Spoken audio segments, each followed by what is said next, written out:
Waalaikumsalam, Maliki. Bagaimana kabarnya hari ini? Alhamdulillah baik Bu. Baik, terima kasih sudah mau datang pada ruangan Ibu hari ini. Ibu senang bisa ngobrol sama Maliki. Sebelumnya Ibu mau tanya nih, kamu sebelumnya sudah pernah ikut sesi konseling atau belum? Sebelumnya belum Bu. Ini baru konseling pertama saya yang Ibu ajak saya ke ruang ini.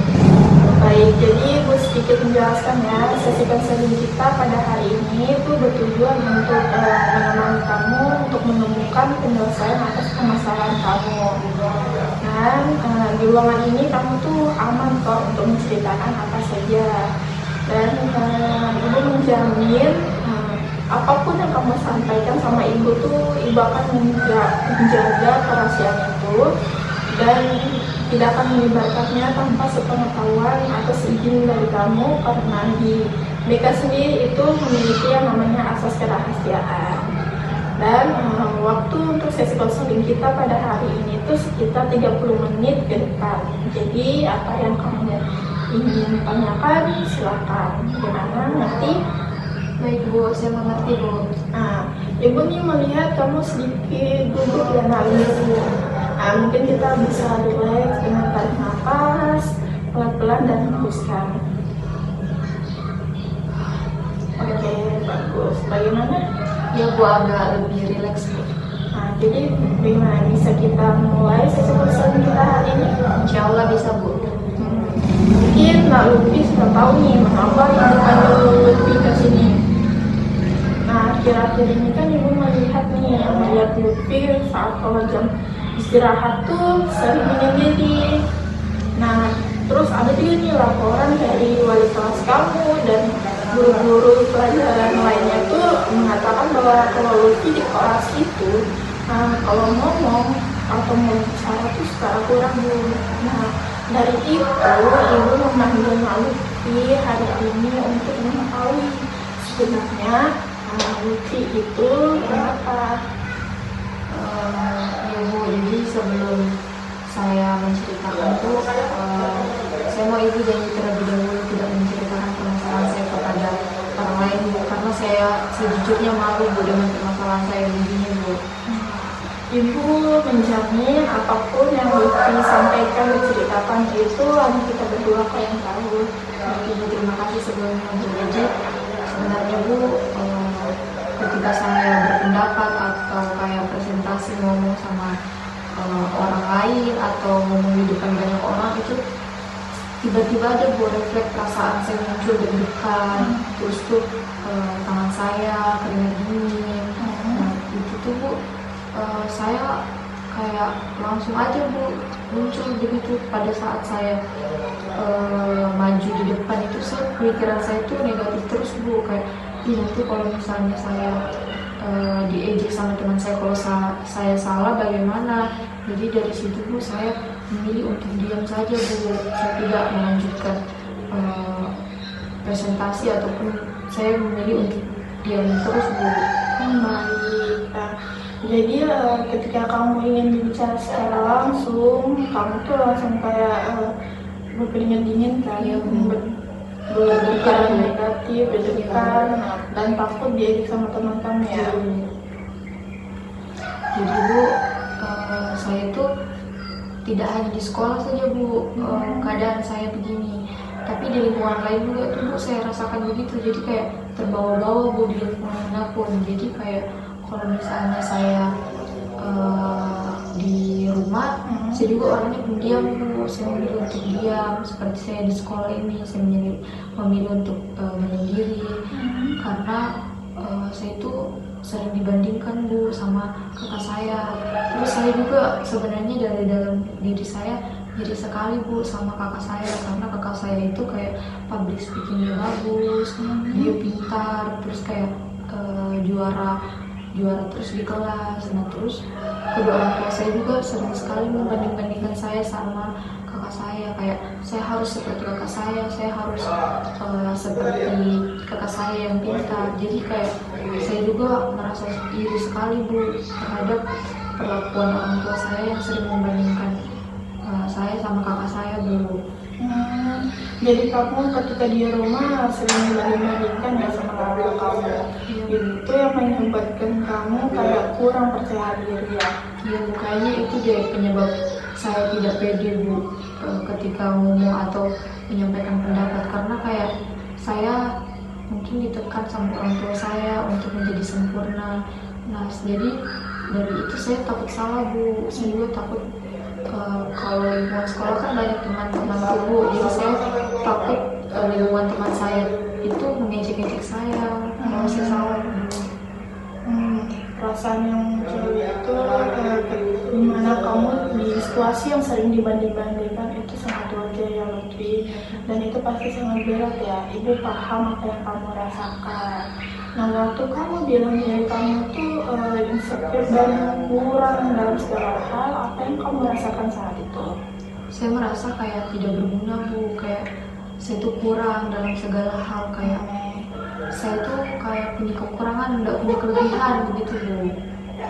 Kamu mengatakan diri kamu itu tidak ada yang bisa dibanggakan pada diri kamu.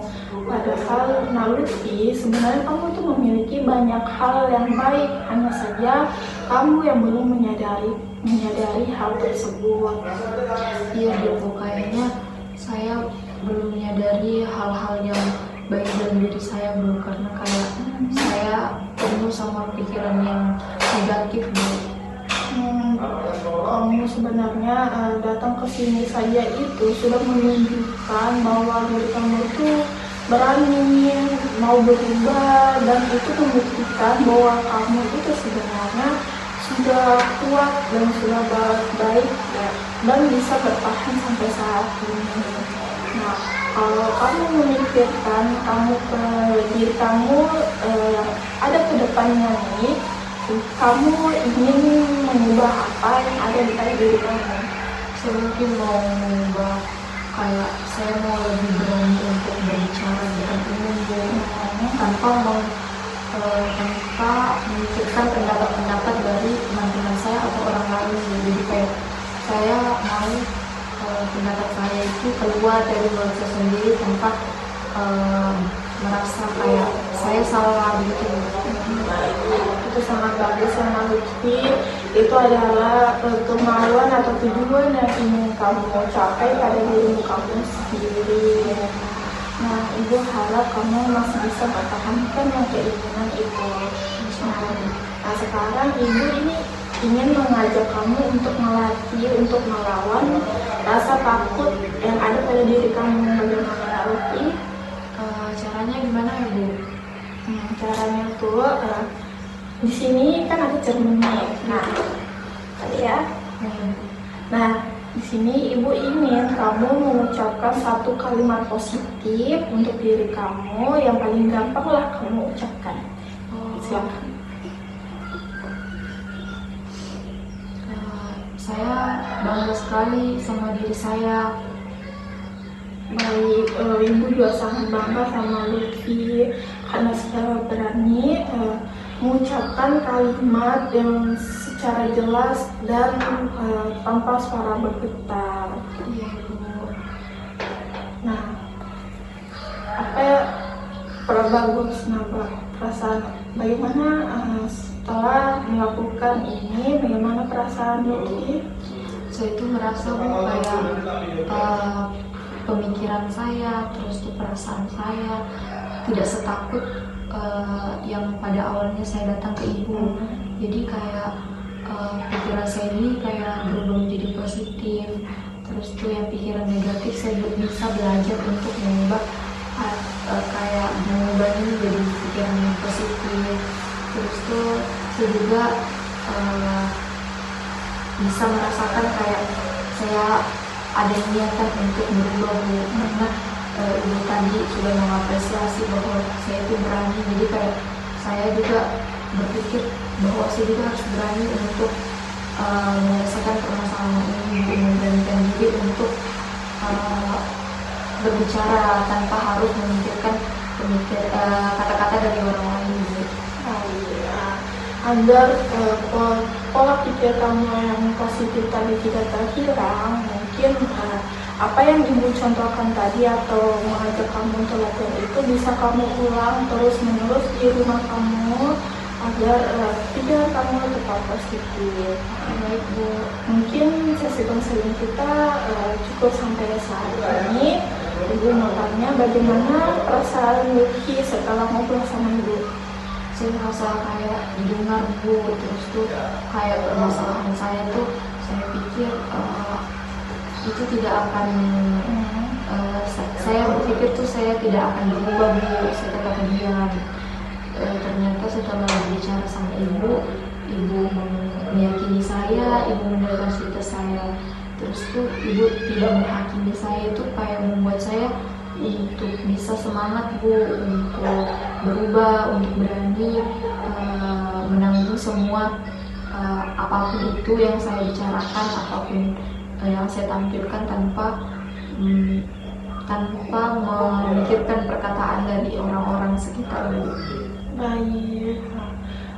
Dan ibu berharap juga sama Lutfi untuk terus berpikiran positif yang seperti tadi, dan mungkin kita akan melakukan sesi konseling berikutnya jika perasaan takut tadi itu timbul lagi, maka Lutfi bisa datang langsung ke ibu. Oh ya Bu.